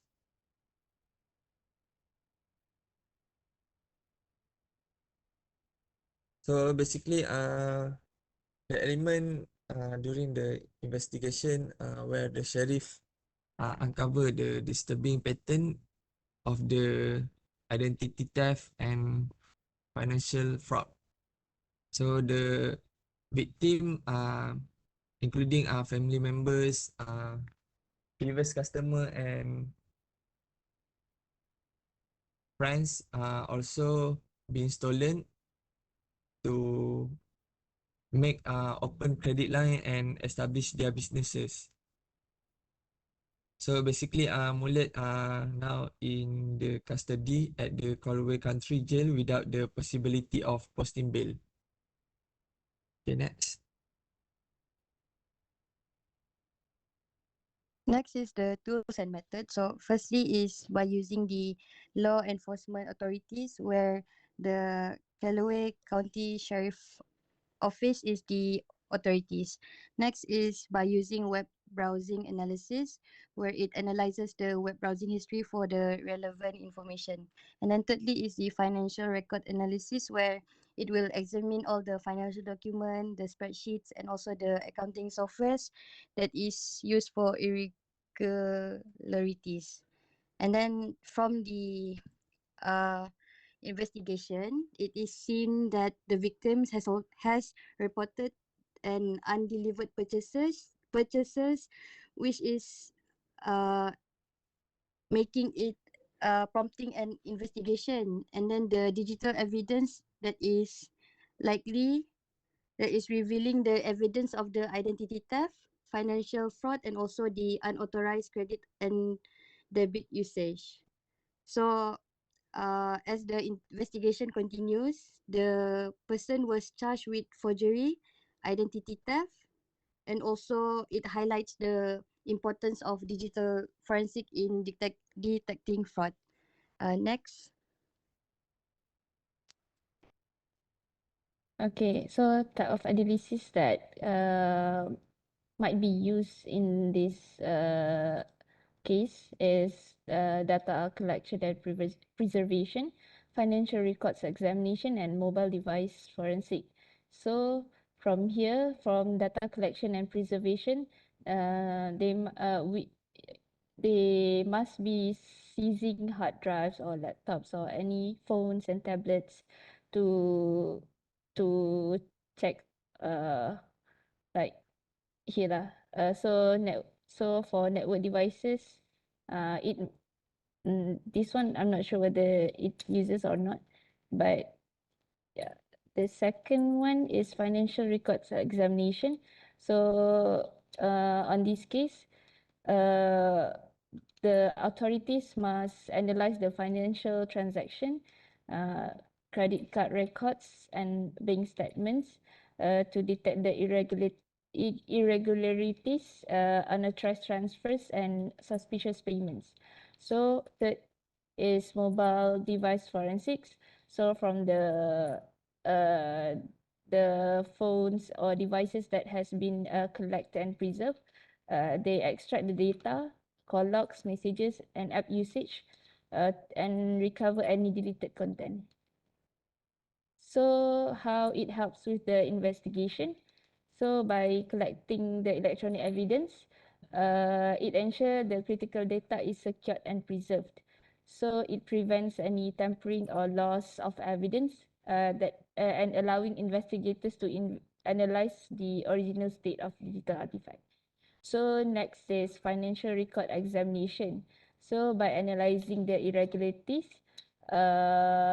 it establish a financial motive, track funds, and identifies fraudulent transactions within the case lah.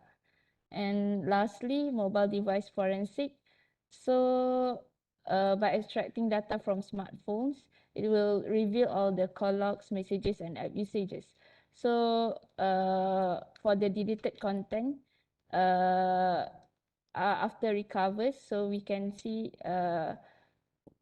what is the call logs, who they message, who they communicate with, and so on. So that's all from us. Thank you.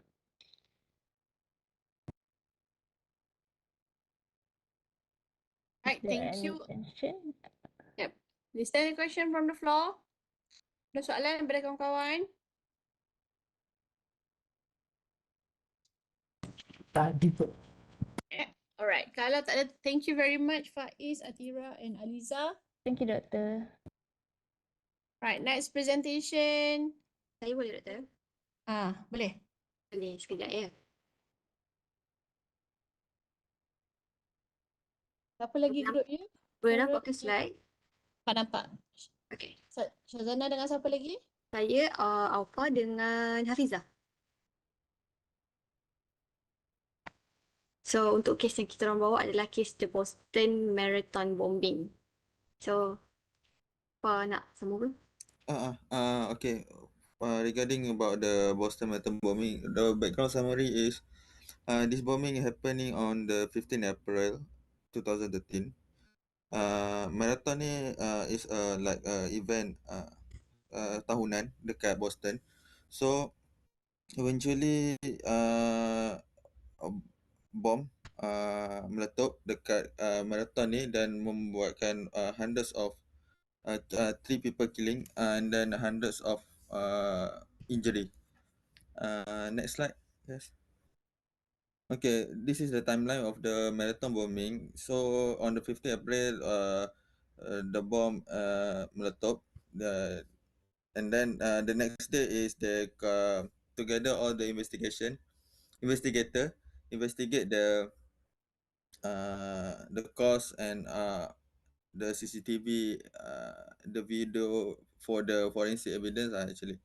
And then they're collecting the surveillance video image from the nearest business over there, and then the people who are tourists and resident over there who captured the video and the picture. And then after one day analyze the video and image, they found out that there's dua orang yang sangat Suspicious. cautious for this one. There's two brothers actually. The name is Sanef and Zokar. And then the next day, as you see here, April 18, 2013, MIT police officer shot and killed. This one actually dia macam coincident lah actually, because the bomber actually dia one of the student of the MIT. So dia just pergi over there and collect the bomb dia orang buat kat situ, and then the police officer just do the rounding. Untuk round macam biasa untuk clocking lalu kelang kabut dia orang bunuh. So another case over there, and then they kidnap. The next day they also kidnap untuk dapatkan kereta dan cash. And then at the same time, masa tu lah ada tembak menembak between the bomber and the police. And then salah seorang mati, dan the next day Zokov tu dia bersembunyi, and then around like 2 days baru dia orang jumpa another bomber tu yang sembunyi tu. So dekat sini kita ada buat analisis. Okay, next. Okay, TS boleh sambung. So antara evidence yang digunakan dalam kes marathon bombing ni adalah CCTV itself, cellphone data, which is ada yang biasalah kalau ada marathon mesti akan ada punya orang yang akan record event, ambil gambar event, macam tu lah. And social media activity where all analysed using advanced digital forensic techniques. So ini adalah static analysis, which is sebab kita kita ambil daripada recording CCTV tu sendiri, bukannya directly CCTV secara live. So ini adalah static analysis. type of analysis je. Then chronology of cases itself is timeline analysis. Hafizah okey ke? Ke saya sambung je? Tak apa, saya sambung je lah sebab Hafizah lain tak okey. So how it helps investigation is CCTV, the footage of CCTV itself shows there are suspect to focuses on, which is the 2 person itself, yang dua beradik tadi. Dengan footage tu, diorang keluarkan kronologi apa semua tu, then suspect success to record. Itu je lah. So sekian daripada kami.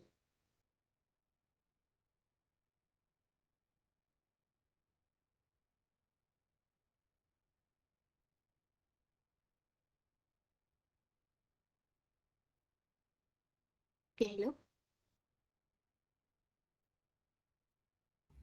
Doktor, dah habis dah doktor. Doktor mute.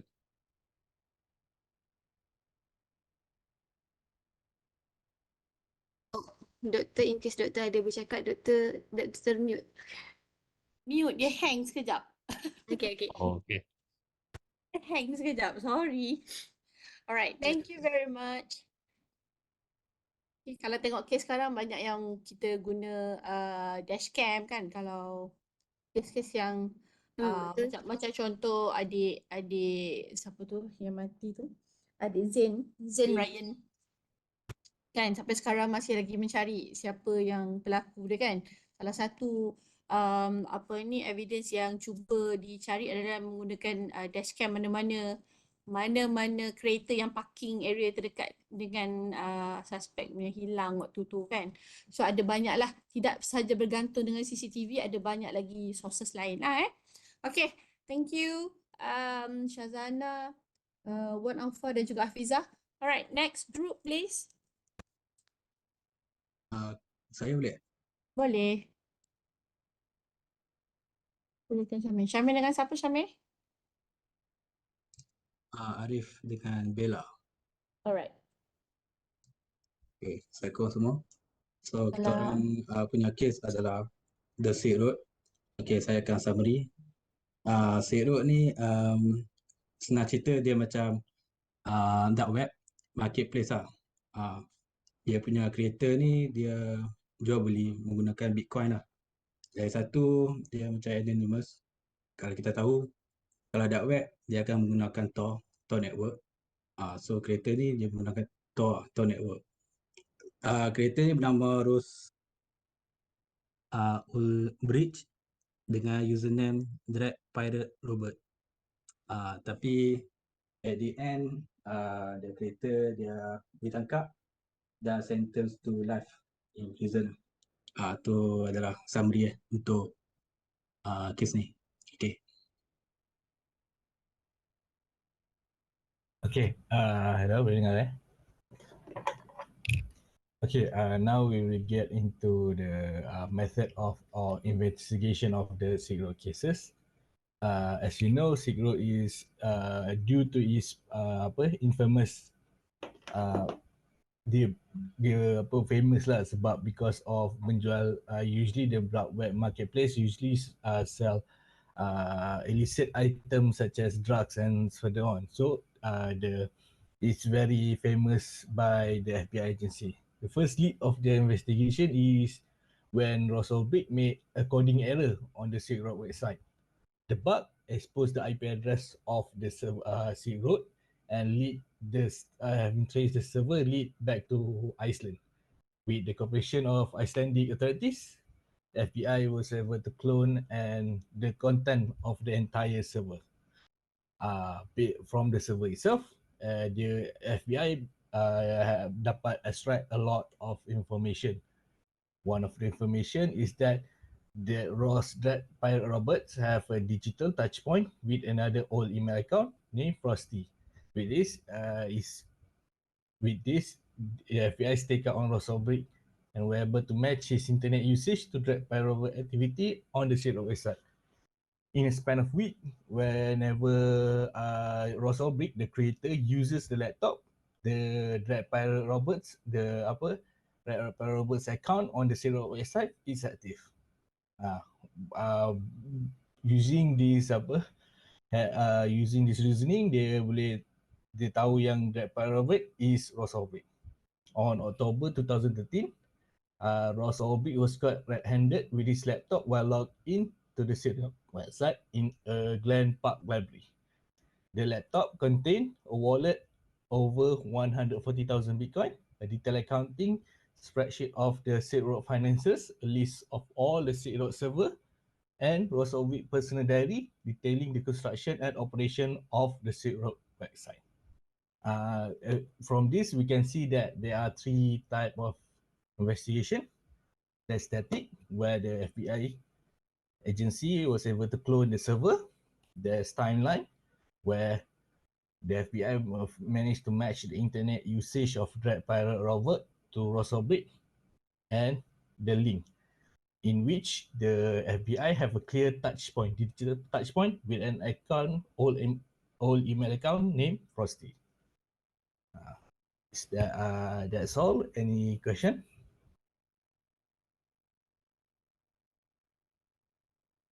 Ada soalan dari yang lain?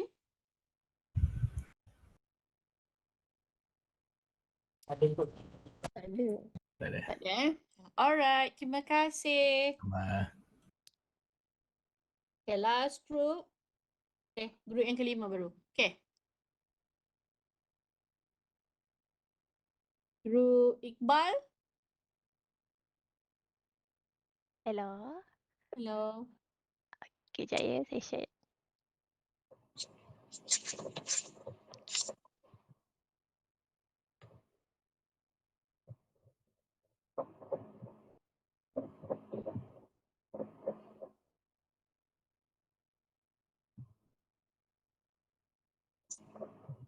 Hello, so nama saya Atika and saya akan present Balkan's biggest drug lords arrested after investigating into encrypted phones. So this one presented by Nur Iqbal Amali, Nur Fatihah and me, Nur Atika. So first, we go into the overview. For this one, European authorities arrested three Balkans drug lords following the takedown of the Sky ECC encrypted messaging app. So dekat sini kita boleh tengok dekat yang gambar ni, this one is the Sky ECC messaging apps. So this one is a joint operation by a Serbian and a Dutch law enforcement that resulted in a 13 arrests, including 3 main figures, along with the seizure of the 3 millions, 15 high-end cars, valuable jewelries, watches, and arsenal of weapons, including sniper rifles and explosive. So this one action is followed by the early arrest of the 10 cartel members in various countries.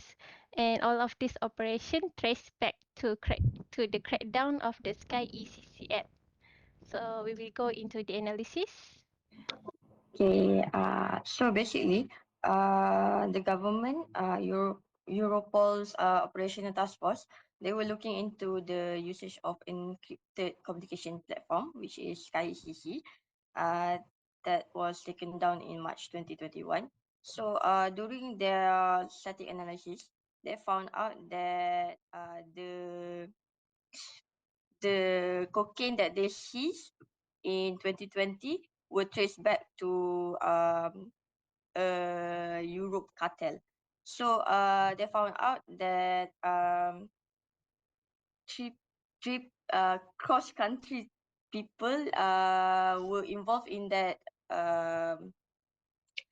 cocaine transportation. So daripada platform tu lah yang dia authorities dapat jumpa siapa yang sebenarnya handle the cartel punya cocaine tu. Okay. Next. Alright, so for evidence, during this what case, they have like 5 evidence which focuses on like seized cell phones, encrypted chat, seize and search, cryptanalysis and dark web monitoring, and also network traffic analysis. So based on the analysis that mentioned earlier by Teha, like for static analysis, it helps during the seizing and also to analyze for the encrypted chats and also to find the link between those three, which include the cryptanalysis, which the main all valuable evidence such as like call records, text messages, or GPS data which could link between each of the perpetrator to find like specific location or events that they do during the for these Balkans. So basically for the encrypted chat sys and search, since they are using like Sky ECC encrypted messaging app, so like we need the cryptanalysis to decrypted back the messages that they are sent in the messaging app. And also for the dark web monitoring and network traffic analysis, and how it apps actually is to create like one timeline analysis to find how it correlate like activities that they have done in the dark web and also on the network traffic analysis itself. So basically from there, I can look for the network traffic within and across Balkan countries, which reveal their connection between individuals or organizations that are involved in the criminal or corrupt activities. Alright. Next. So basically, in summary, like by applying on how it helps by using those analysis is actually like help to leverage the technological methods and also to increase the time to complete the investigation. So that's how it helps with the analysis.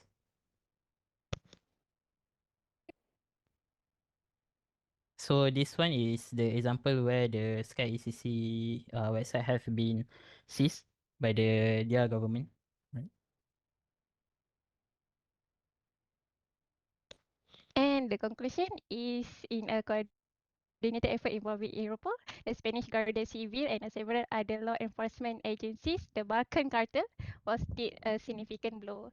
So this one, Balkan Cartel ni sebenarnya dia organisation daripada several countries.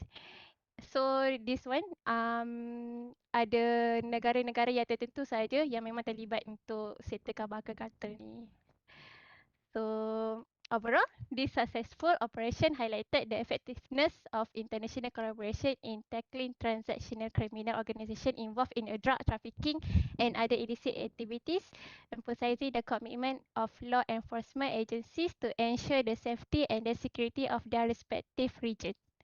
So that's all from us. Do you have any questions?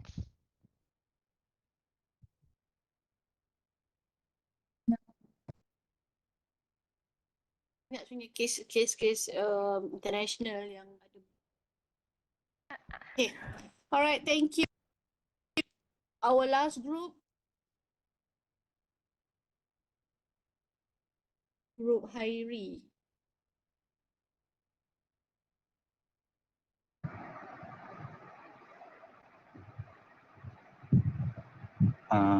Tadi you present.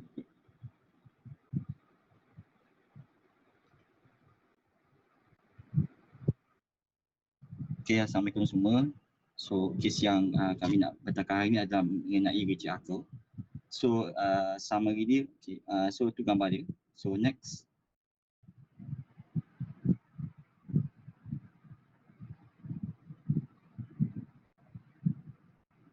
Okay, so ini adalah dia punya jenis jenayah yang dia ada buat. So, siapa Richard Arthur ni? So, kes ni berlaku kat Malaysia. So, Richard Arthur ni basically dia adalah pedophile. So dia adalah Australian punya nationality. So dia datang ke Malaysia untuk bekerja. So dia datang Malaysia untuk bekerja sebagai church activist. So basically dekat church tu dia juga belajar English. So dia mengajar budak-budak English. So dia juga dalam masa sama dia buat part time sebagai freelance photographer untuk night football club dekat Malaysia. So bila time dia bekerja tu dia dah ada banyaklah kes pasal dia mengenai budak-budak. Dia basically apa dia buat, dia tangkap gambar untuk budak-budak tu lah. So macam mana cara penangkapan dia, basically dalam masa sama, police officer daripada Australia ni dia aware tau ada satu website ni, dia panggil The Love Zone. So The Love Zone ni adalah dark web punya website lah. So dark web punya website. So basically owner domain The Love Zone ni basically dia ada trademark dia tau, dia suka cakap perkataan Hia. Lepas tu dia juga reveal yang dia ada freckle dekat dia punya jari. So bila dah buat benda ni,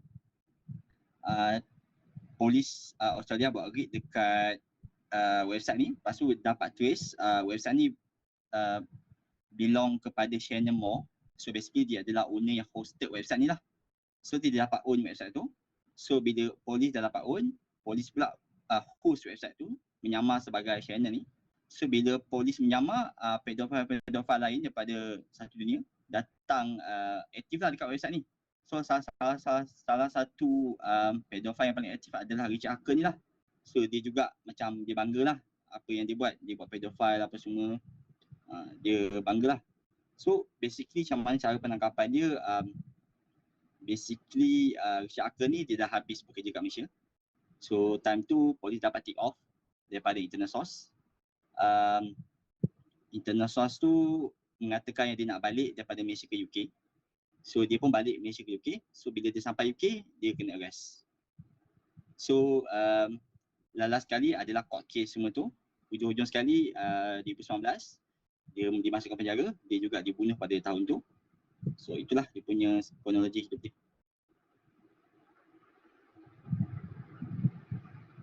Okay, next.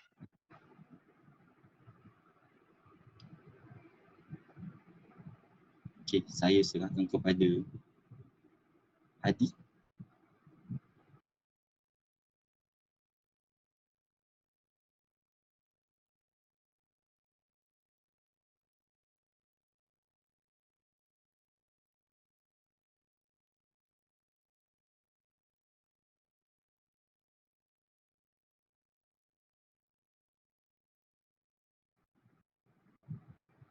Hadi, dengar aku?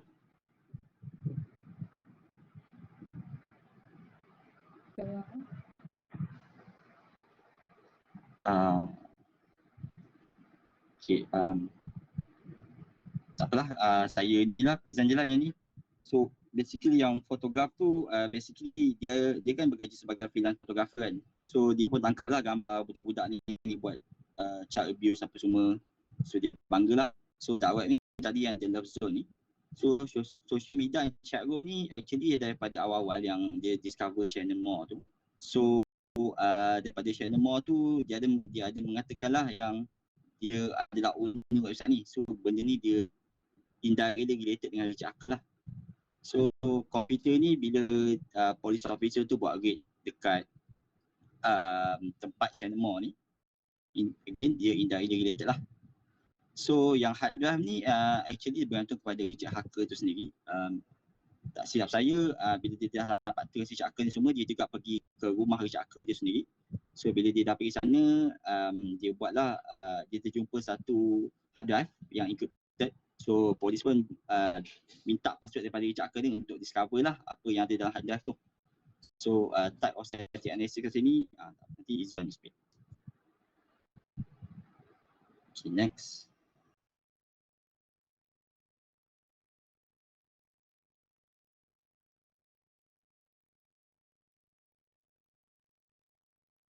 Okay, ini adalah di antara method atau SOP, the way of the digital forensic doing for gain the evidence.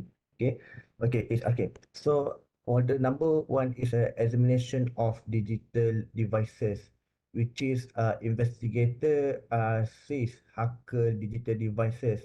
Okay, termasuklah dia punya komputer, hard drive, storage media untuk extract the evidence.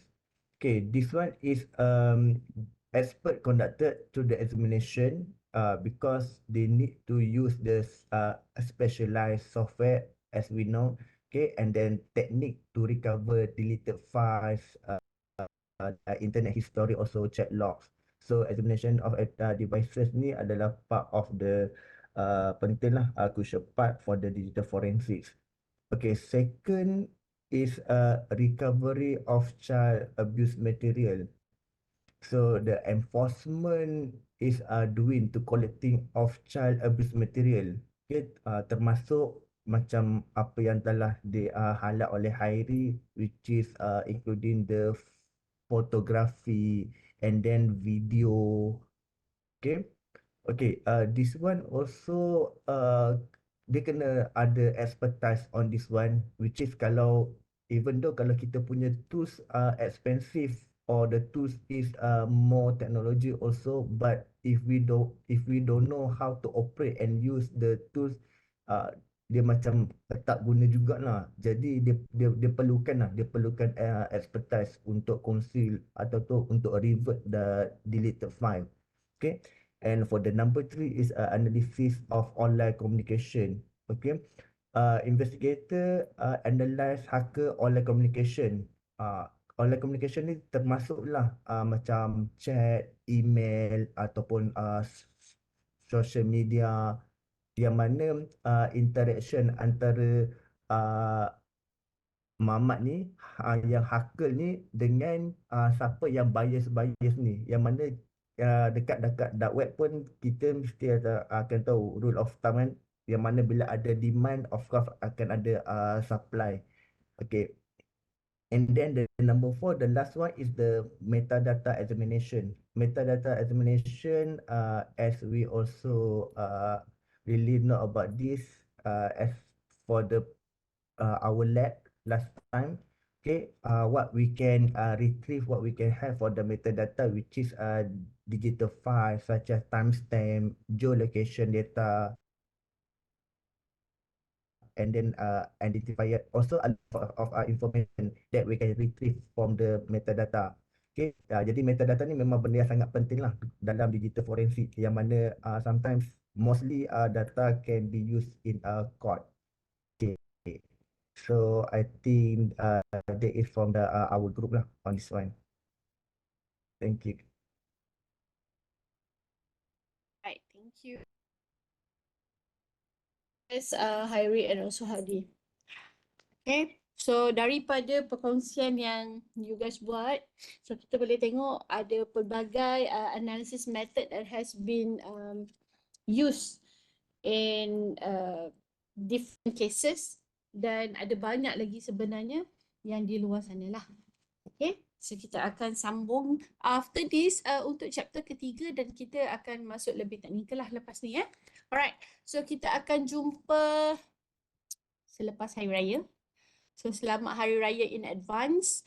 Jaga diri baik-baik, balik kampung elok, balik drive elok. So kita akan jumpa pada 14 hari bulan. So 14 hari bulan ni kalau ada open house tak boleh masuk dululah. Tak boleh masuk dulu, tak boleh pergi dululah. Kan?